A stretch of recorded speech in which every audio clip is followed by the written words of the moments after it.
Hi, my name is Don with MyChairParts.com.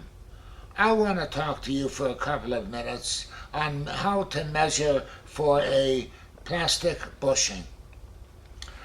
These bushings are used with tilter swivels for kitchen chairs such as Douglas, Chromcraft, and many other brands. This is a typical one. It just would sit on the top, and you would take a hammer with a piece of wood and drive it down inside. I'm not going to do that now because I won't be able to get it out. Okay, these fins here will bend as you drive it down.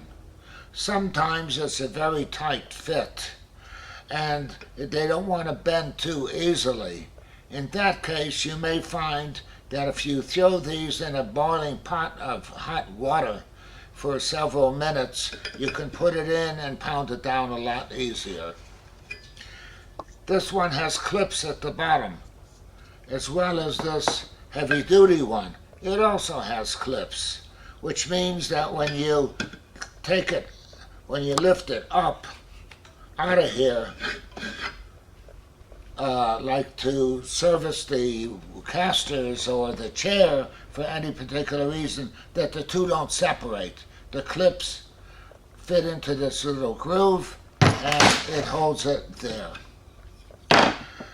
In order to measure, it's best to do it with a tape measure and just kind of judge where one edge of a half of a line of a half of the opening is, and measure it that way. This is called the diameter from this side to this side.